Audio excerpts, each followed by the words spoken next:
Olá, nós estamos na TV Comunitária de Belo Horizonte, a TVC-BH. Eu sou Gilvander Luiz Moreira. Estamos iniciando mais um programa Palavra Ética. Lembrando de saída que a programação da TV Comunitária, acessível através da TV a canal, canais 6 da NET, canal 13 da Oi, e também acessível via internet no seguinte endereço, tvcbh.com.br. E hoje nós temos a alegria de receber aqui no Palavra Ética o professor André Luiz Freitas Dias. Professor André Luiz, bem-vindo. Obrigado. Professor André Luiz Freitas Dias é professor da Universidade Federal de Minas Gerais, a UFMG, e é coordenador do programa Polos de Cidadania da UFMG.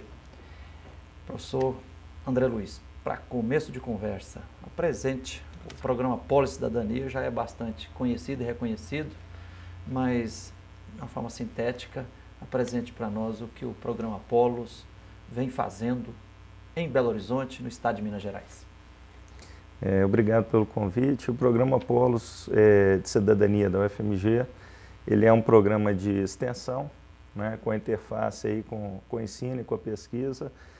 Foi criado já há 20 anos, esse ano, né, o programa completa 20 anos de existência, né, a partir da inquietação de alguns professores, alunos, funcionários à época, com a prática do ensino, né, com algumas práticas, na verdade, com a prática do ensino jurídico aí, então, vigente, com a prática da pesquisa, com a própria prática, a prática profissional, e aí a ideia era rever, né, essas práticas e pensar um mundo, né, com um compromisso ético, um compromisso político e de transformação social mais forte, né? A ideia é que os alunos e os professores eles pudessem tirar, né, assim, sair aí das cadeiras e ir para as ruas, né, procurar justamente atuar de uma forma diferenciada aí na construção de um país, de uma cidade melhor. O programa originalmente ele foi fundado, né, pela professora Miraci Agustin, né, que ainda hoje é a nossa grande orientadora, pessoa, né, que nos inspira aí nos trabalhos. Pelo professor Menelik também, né, que hoje está na Universidade de Brasília, e tantos outros professores que já passaram, né, já nos brindaram com as suas contribuições para o programa. É um programa voltado para a efetivação dos direitos humanos e para a construção de conhecimento a partir do diálogo com diferentes saberes, né, e isso é importante colocar, porque o programa ele vem tentando, ao longo desses anos, se firmar, né, enquanto um programa de referência, né, na pesquisa social aplicada, principalmente, subsidiando e fundamentando o trabalho aí, né, de tantas instâncias, né, decisórias aí na nossa cidade, no estado, né, mas ele é um programa também que dialoga de forma muito franca, de forma muito horizontal com diversos saberes, né. Então, para o programa Polos, não há uma instância, digamos, privilegiada de poder, né, com relação a esses diversos saberes. Então, a gente entende que o saber científico ele é mais um saber, mas o saber popular também é um saber importantíssimo, o saber religioso e tantos outros saberes são de vital importância para a construção de um mundo melhor. Professor André, e aí, é claro, tem professores e estudantes de vários cursos. De vários cursos. O programa ele é atualmente, né, ele é coordenado por 3 professores, né, um de cada área do conhecimento, eu, né, que sou professor originalmente do Departamento de Psicologia da UFMG e também, né, já há alguns anos do programa de mestrado e doutorado lá no Direito, na pós-graduação. Temos também a professora Cielen, né, que é professora da Faculdade de Direito, né, da UFMG, e o professor Fernando Limoeiro, que é do Teatro Universitário, né, como diz aí, é um polossauro, né, é um dos professores mais antigos aí da casa, que também nos orienta, né, bastante, com quem conversamos bastante. Aí, além disso, nós temos diversos profissionais das mais diversas áreas, do direito, da psicologia, da arquitetura, ciências sociais, ciências políticas, ciências do Estado, História, né, Comunicação Social, são diversos cursos, não só da UFMG, sabe? Então nós contamos também com a participação de estudantes de outros cursos. Quem tiver interessado, bem-vindo. É bem-vindo e pode, né, para mais informações, a pessoa pode acessar a página do programa Polos na internet. Ok, professor André, eu sou testemunha, né, da beleza e da importância que tanto os professores e os estudantes do programa Polos desenvolvem, não só em Belo Horizonte, mas na região metropolitana e muitas regiões de Minas Gerais, né? E que volta e meia nas lutas na defesa dos pobres aí, da construção dos direitos humanos, nós estamos encontrando estudantes e professores. E um dos casos específicos, esse é um dos motivos que justificaram nós te convidar aqui, é que em janeiro de 2014, há mais de um ano, iniciou-se a ocupação Nelson Mandela, no aglomerado da Serra, ao lado da Avenida do Cardoso, né? E de lá para cá, o programa Polos tem tido um acompanhamento imprescindível, né? Ao lado das Brigadas Populares, da Comissão Pastoral da Terra, né? E de outras forças vivas da sociedade.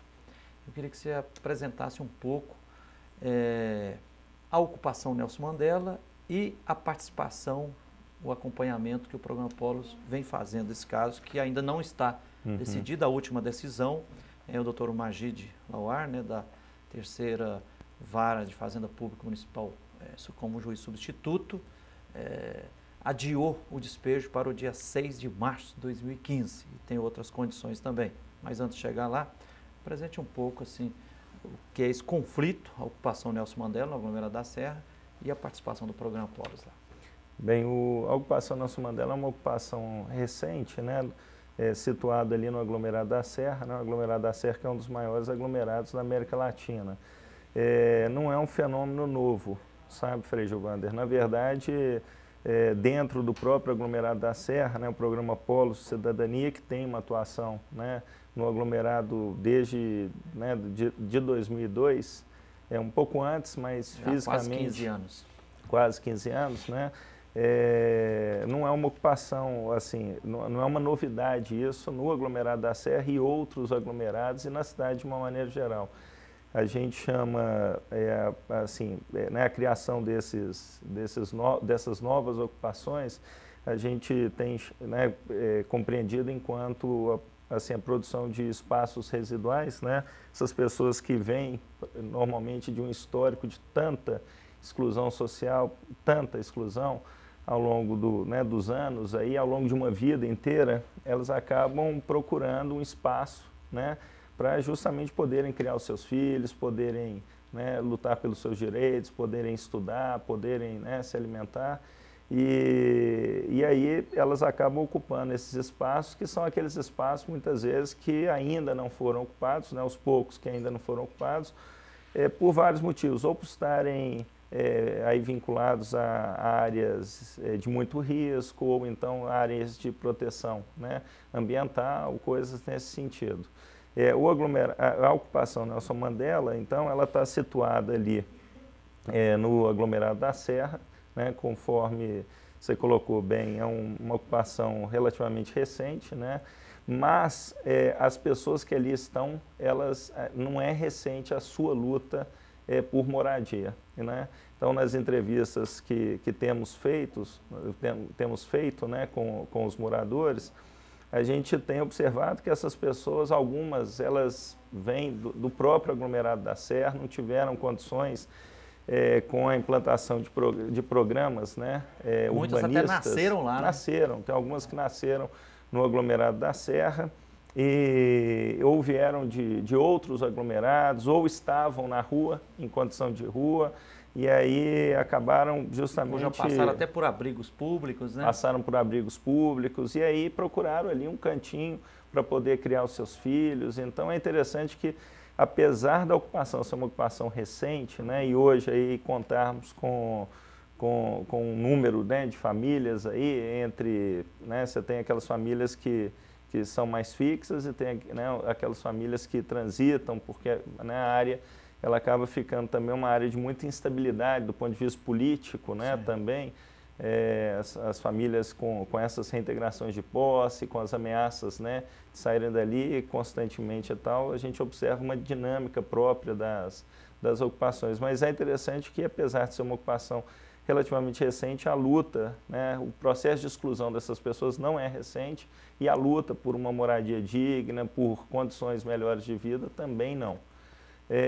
São muitas famílias, né, então são famílias, muitas vezes as pessoas, né, que não acompanham essas ocupações e essa luta, elas se perguntam quem são, né, aquelas pessoas. Se não se perguntam, deveriam se perguntar quem são aquelas pessoas, né, quem são aqueles cidadãos que ali estão, que muitas vezes, né, na maior parte das vezes, não são reconhecidos pelo próprio Estado enquanto cidadãos, mas são famílias, né, famílias. Maioria mães, avós, crianças, avós, crianças, idosos, né, pessoas com algum tipo de dificuldade, com algum tipo de deficiência. Então são pessoas como nós mesmo, né, mas que por uma condição de desigualdade, um histórico de desigualdade, né, que é muito marcante em nosso país, não tiveram condições de conseguir um teto que fosse digno, né? São pessoas que, na maior parte das vezes ali, são pessoas que trabalham, né? Algumas têm carteira assinada, né? Algumas trabalham mesmo, né, informalmente, tentam ganhar o seu sustento, né? Muitas crianças que ocupam escolas, né, conforme o levantamento e os estudos que temos realizados. Vocês fizeram um relatório detalhado, né? Já são dois, na verdade.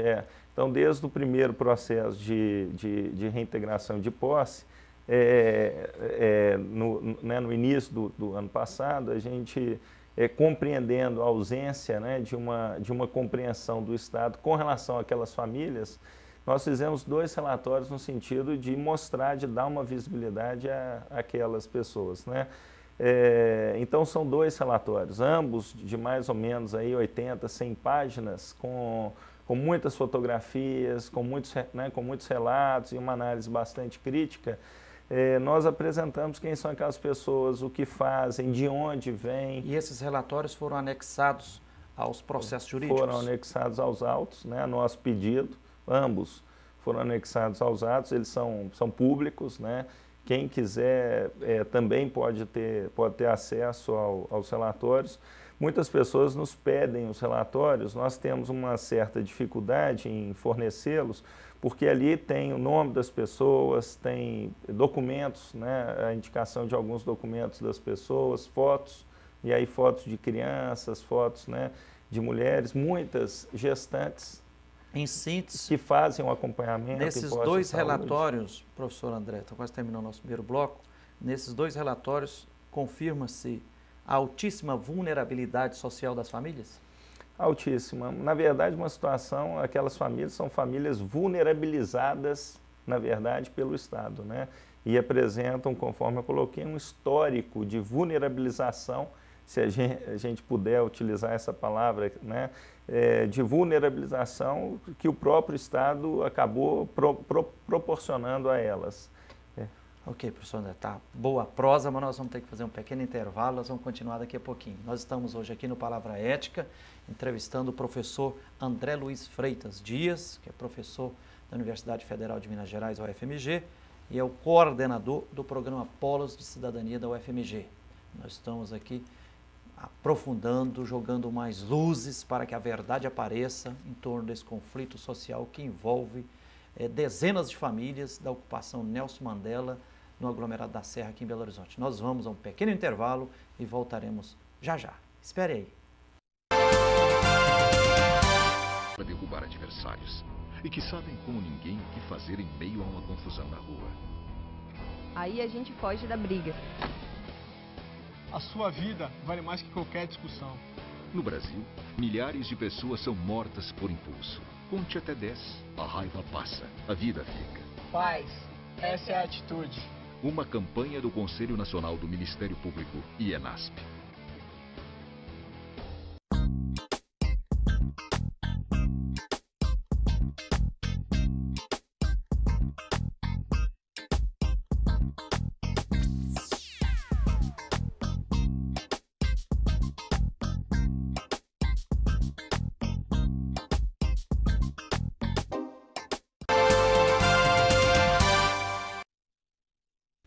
Olá, estamos de volta com o programa Palavra Ética aqui na TV Comunitária de Belo Horizonte, a TVC BH. Eu sou Gilvando Luiz Moreira e hoje nós estamos tendo a alegria de entrevistar aqui o professor André Luiz Freitas Dias, que é professor da Universidade Federal de Minas Gerais, a UFMG, e também coordenador do programa Polos de Cidadania da UFMG.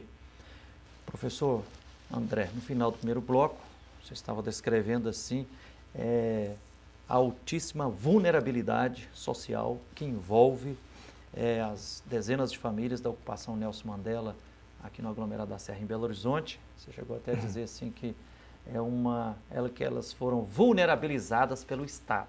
Né? Lembrando, quem quiser mais informações, também mais detalhes, tem até um blog na internet sobre a ocupação Nelson Mandela. O endereço é assim, Ocupacão Nelson, com N de nada no final, Mandela, Serra, bh.blogspot.com.br. Lá tem uma série de notas, vídeos, fotografias, lança luzes para que esse problema social seja resolvido de forma justa e pacífica, sem força policial. Né? Professor André, nós lembramos então, aqui que a ocupação aconteceu, ela eclodiu em janeiro de 2014, então há um pouco mais de um ano, né? Dia 11 de fevereiro, a Prefeitura de Belo Horizonte requeriu reintegração de posse judicialmente. 3 dias depois, o juiz titular da Terceira Vara de Fazenda Pública Municipal deferiu a liminar de reintegração de posse, mas a Defensoria Pública, através da área de Direitos Humanos, a doutora Cleide Nepomuceno, agravou no tribunal e no final de agosto, uma Câmara, segundo nível do tribunal, confirmou a liminar de reintegração de posse, mas por vários motivos, época de campanha eleitoral e etc., apenas em 19 de dezembro é que os procuradores da Prefeitura alegaram que a liminar não tinha sido cumprida. E aí o juiz, doutor Wallner, né, da Terceira Vara de Fazenda Pública Municipal, determinou que fosse cumprida imediatamente, em sede de urgência, né, até ameaçando prender o comandante da Polícia Militar do Estado de Minas Gerais e arbitrando lá uma multa de R$300 mil por dia, se não cumprisse dentro de 5 dias. Em síntese, do dia 19 de dezembro até poucos dias foi um tempo de uma tensão muito grande, né? Sim. Depois a polícia mandou um ofício pedindo a ampliação do prazo, pelo menos dia 20 de janeiro. Depois houve uma audiência judicial, tentativa de conciliação com as várias partes.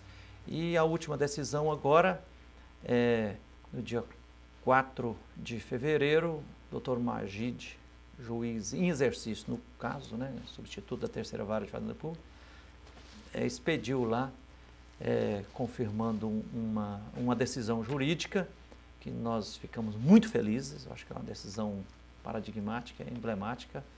E o que eu queria que você, primeiro, mostrasse para nós qual a definição que o doutor Magid colocou e depois qual a argumentação que ele fez para chegar nas definições jurídicas. A decisão realmente já foi muito importante, né, histórica, né, para essa questão desse processo, conforme a gente tem colocado aqui, né, de vulnerabilização dessas famílias.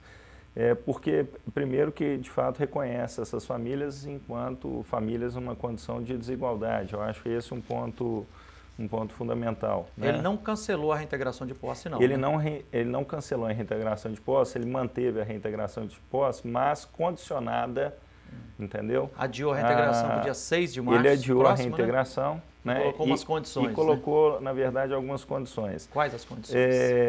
Porque assim, o que a Prefeitura ela alega, né, que essa reintegração de posse ela deve ser imediata, tendo em vista, né, esse período, início aí do período chuvoso, né, que não aconteceu. Que ainda, né, ainda não se efetivou, mas o início aí desse processo chuvoso e tal, né, e aí solicitou a reintegração de posse, né, de forma emergencial, tendo em vista essas condições aí de risco, né, segundo a Prefeitura alega, com as quais convivem ali as famílias. O que também pode ser questionado, nós temos um contato, né, com o pessoal da arquitetura, da própria UFMG, porque a ocupação ela tem dois níveis, né? Você tem um nível mais baixo, né?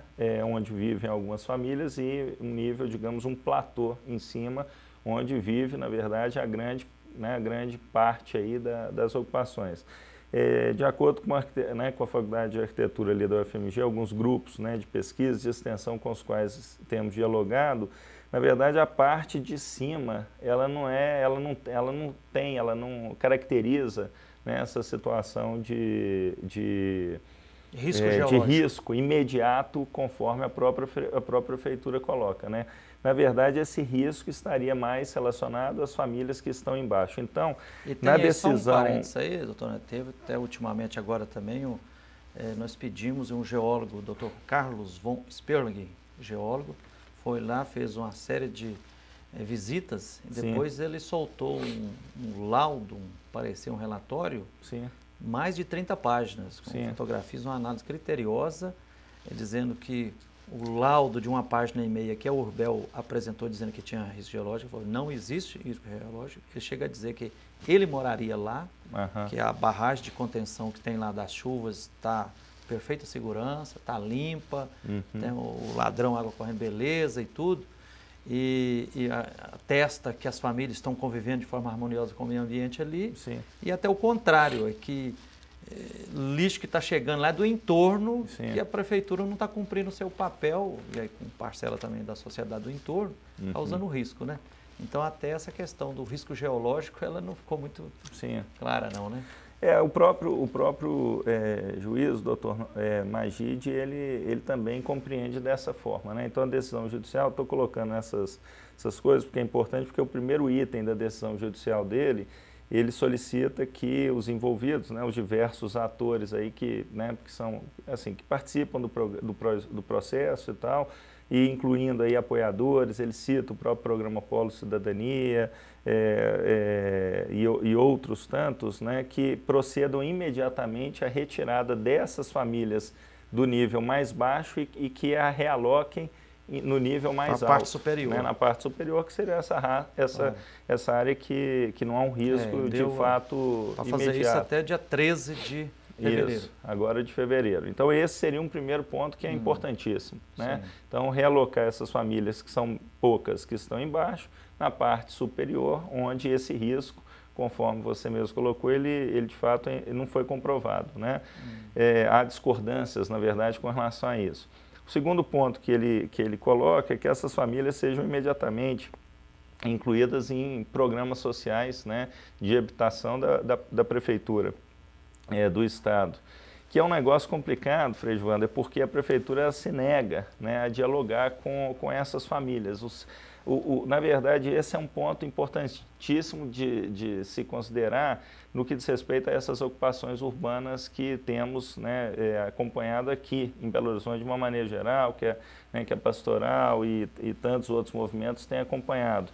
A prefeitura se nega, né, a dialogar, ela se nega a se sentar, ela se nega a negociar com essas ocupações, a construir coletivamente alternativas, aí, soluções que sejam dignas para essas famílias. Então, o que o doutor Magid, né, na decisão dele, ele cobra é que a prefeitura, ela de fato inclua essas famílias em programas sociais. Quais programas e como serão a inclusão e tal, nós do programa Polos compreendemos que essas soluções elas só poderão ser construídas de forma coletiva. Em não sendo possível, né, a inclusão imediata em programas sociais do próprio poder público, que a essas famílias sejam destinadas aí bolsas, né, de aluguel, bolsa moradia, para que essas famílias... Uma ajuda de R$500 por mês, né? Para que essas famílias não fiquem desalojadas.